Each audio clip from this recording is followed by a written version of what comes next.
Let's move on. Let's talk about the um, U.S. and UK trade deal. Yeah, gear Let's change. let's jump from child rape to commercial rape. Is Yeah. that what it is, or is it a good deal? Is it Well, I another think, Brexit win? Is if Brexit was a win? Oh my God, there's so many questions in my question. I don't know what to do. well, it's definitely a Brexit win. I think even though Keir Starmer doesn't want to admit it, I mean, it clearly is. This is something that we would not have been able to do as part of the European Union. Not certainly with the amount of decision-making power that we now have as a supposedly sovereign nation.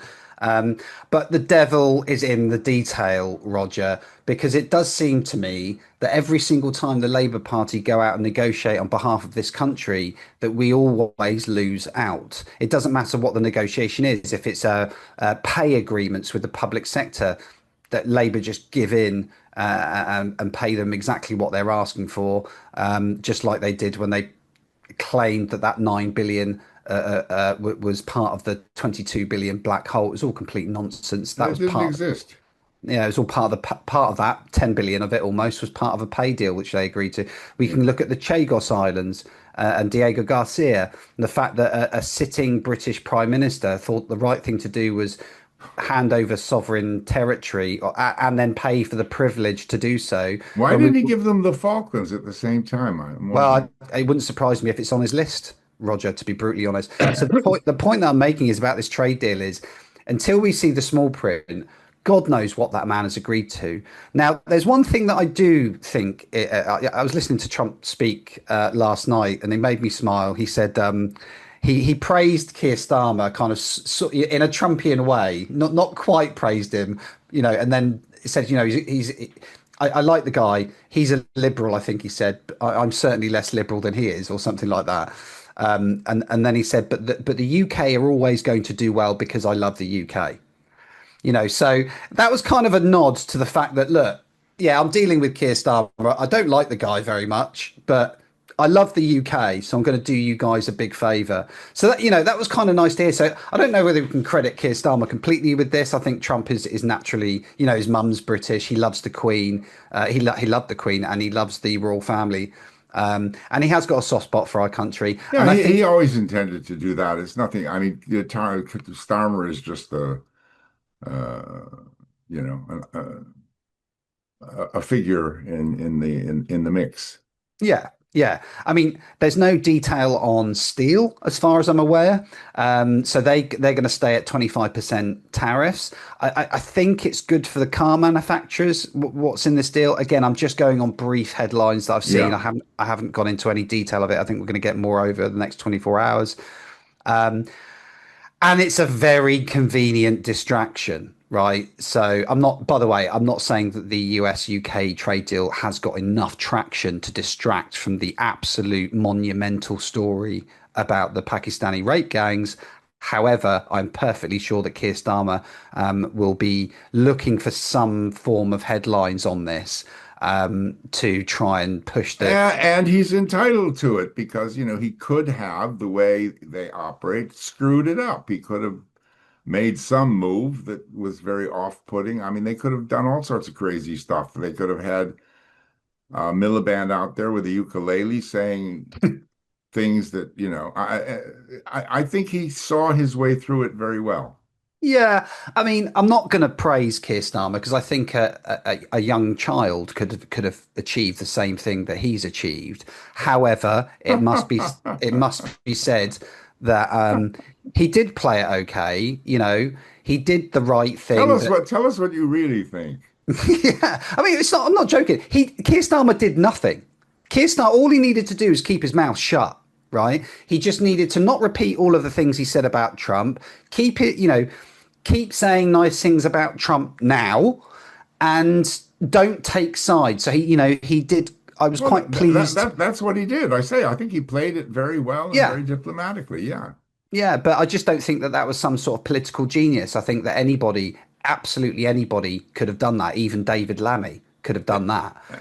So I don't think it was political genius or very clever of Keir It may Starmer. have been Yeah, difficult for them. True. Yeah, I'm sure it was difficult. They may have felt motivated to act otherwise, but restrain themselves in order to get this through. And to be honest, we're very lucky that Trump has been so magnanimous about this Well, because let's not forget. that's his style. He doesn't attack enemies, he butters them up. Very true. Yeah, because we can all go back to and listen to what pretty much Keir Starmer's entire cabinet have said at some point about Donald Trump. So for him to, again, we've got to see the small print. I know. Hopefully, Roger, one of the lines is that on a certain date they're going to invade the UK and take over the Starmer government. I'd at this point be quite happy with that. 52nd state, 52nd state, 52nd absolutely. state, yeah, absolutely. Some reverse history that would be good. The There's an American. awful lot of Brits would like that, I'm sure. I mean, after all, they watch about 5 hours of American telly every day anyway. So, I jest. I'm extremely patriotic, but yeah, I well, think I probably. I'm British and American, so I would have both.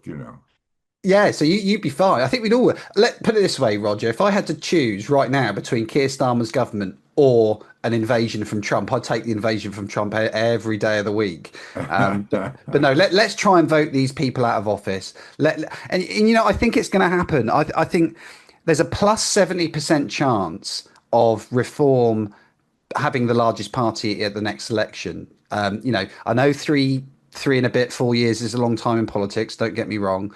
I just can't see. Can you see, Roger, any of this improving? You're a financial expert. Can you see us being better off in the next four or Well, five years? I'll give you the real answer because Dr. Roger and the gospel, according to Dr. Roger, always has the real answer.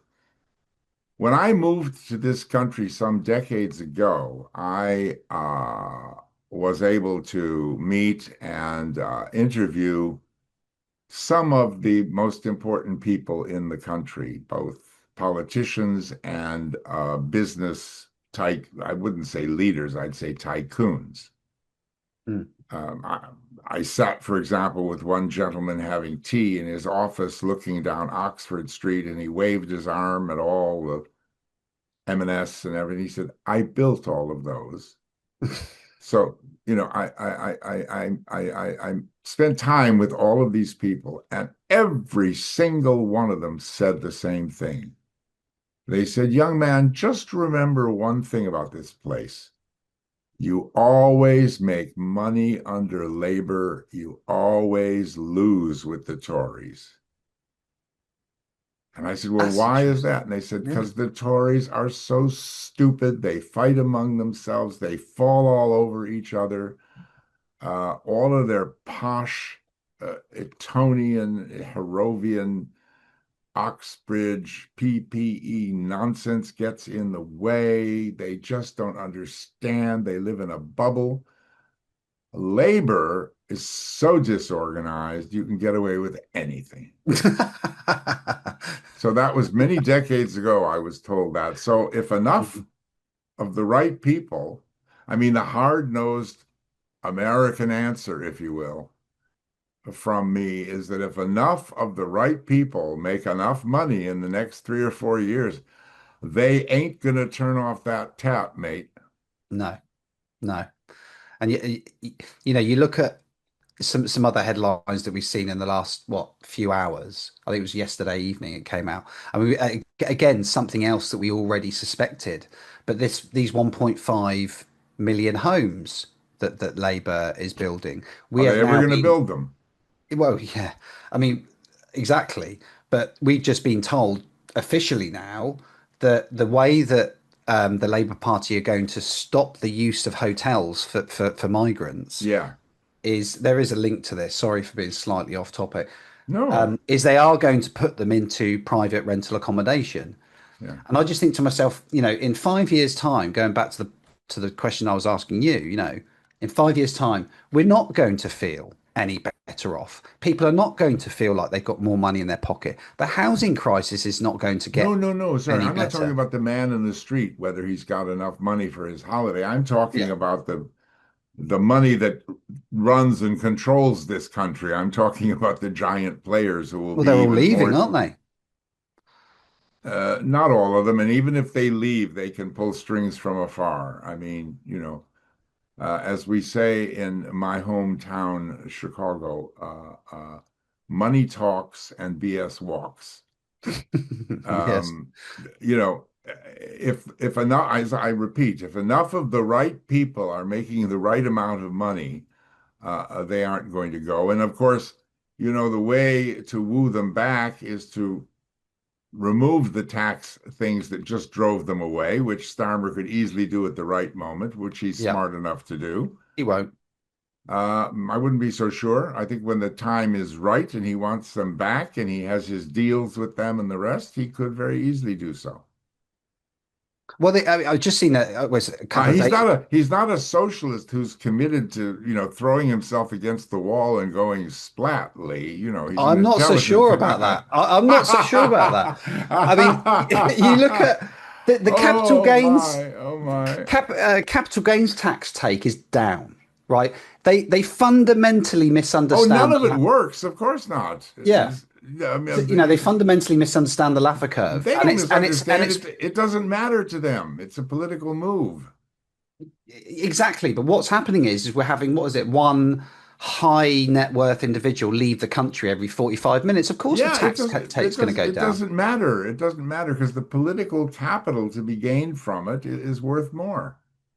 Well, yes, but the point I was making is that in the long run, I can't see any of this. Not before the next election anyway. I can't see him making any economic or fiscal policy decisions that's going to improve the lives of ordinary Brits. Those are the people that are going to go out to the ballot box Oh in the well, next election. yeah, So yeah, yeah, I get where you're coming from about the big wigs. Not, but I think that the trend is that they're getting pissed off and they're leaving.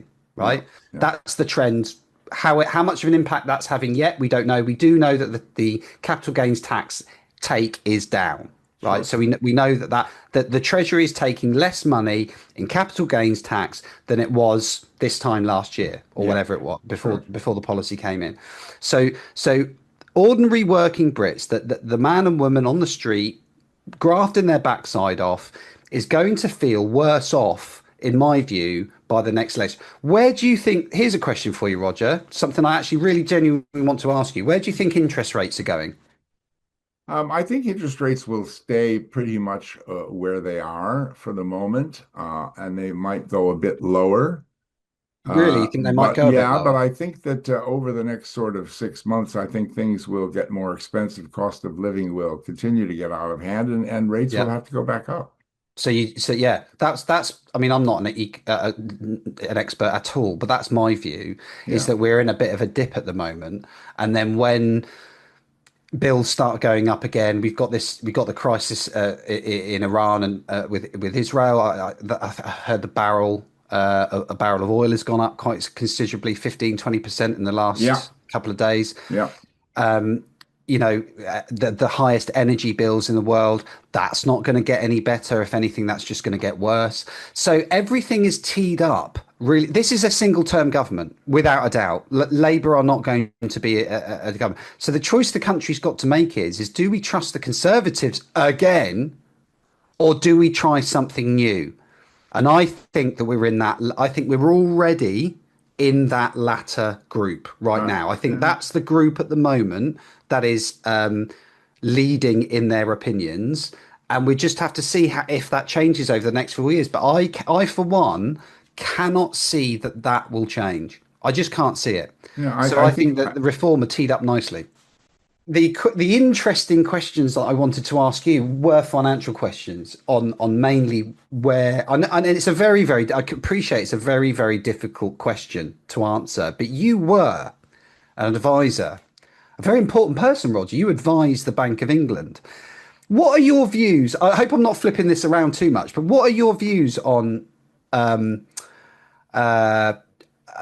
Bailey? so. You're obviously not aware of my 2-year campaign around Andrew Bailey.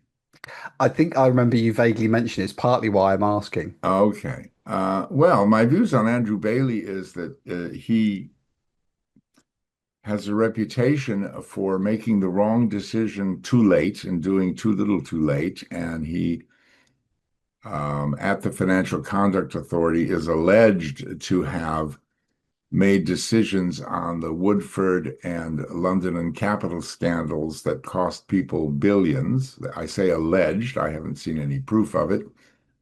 But those were certainly gigantic messes. And at the Bank of England, he's come under very heavy criticism by all sorts of people, and the bank itself has been hugely criticized by the House of Lords Select Committee.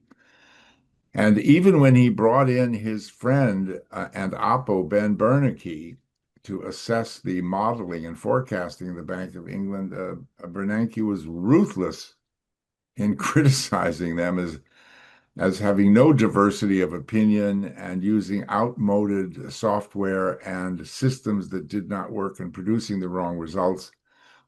And mainly Bailey, and nothing was done about that, of course. And mainly, Bailey had 14 interest rate rises that were unnecessary. And in my view, failed to take into account that what we had was non-consumer led inflation. And so what they did was increase the inflation and prolong it rather than reduce it.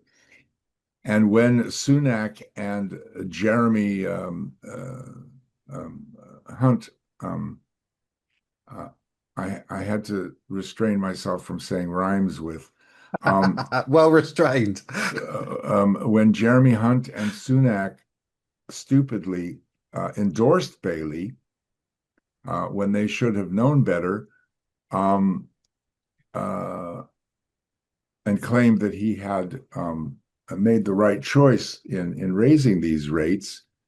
It was just beyond belief. It was more Tory lies, more Tory gaslighting. So I mean, I think that Andrew Bailey should have resigned long ago, and so do most economists that I know, Yeah, no, such as my friend Catherine McBride, who writes for the Telegraph. and arguably he was instrumental in stitching up Liz Truss. Um, some would Well, argue. I made that point that it was very possible that he and a few of Sunak's hedge fund friends and the rest could have pushed her off the cliff, Hmm. along with kamikaze Kwarteng. Um, but Apocalypse Now actually set herself up to stand at the edge of the cliff. Nobody Hmm. told her to go stand there. Um, the day that Rishi, as I saw it, put the knife in Boris's back and Sunak and Truss emerged, I said on every broadcast I was on and told everybody on every bus I could take a ride on that these two were never going to be prime ministers. They weren't prime ministerial. Hmm. So I predicted that. Yeah, so I think that Bailey my friend Alex Brummer, the longtime city editor of the Mail, whom I um, said in an interview, an exclusive interview with me, he said that Andrew Bailey doesn't have the intellectual capacity for the job, Hmm. and he's not even an economist. So, yeah, I think he should have a nice retirement. Yeah, no, I think I agree with that. I know Jacob Rees-Mogg isn't a huge fan of Andrew Bailey either. But no, Sorry. I think Jacob Rees-Mogg is also not a big fan of Yeah, Andrew well, Bailey. I know Jacob, and I've interviewed him too, and we've talked about this many times. Jacob also, I have to send him a clip. Jacob also said in my interview, when we spoke about Mark Carney, he referred to him as a failed Canadian politician who had the gall to come over here and try to run our economy. Well, Lee, thank you very much. That was really, really entertaining. You're a very talented and articulate spokesman and advocate and a very amusing guy, and I really enjoyed that. And we will Pleasure. certainly have you back again. And thank you for your time and for covering such a wide range of topics. And Thank you to for our having me. viewers, thank you very much for being with us again. And we look to see you again next week, Friday at 6 p.m. on YouTube and Rumble. And stay with us and follow the gospel of Dr. Roger. You will always get the truth here. Thank you and goodbye.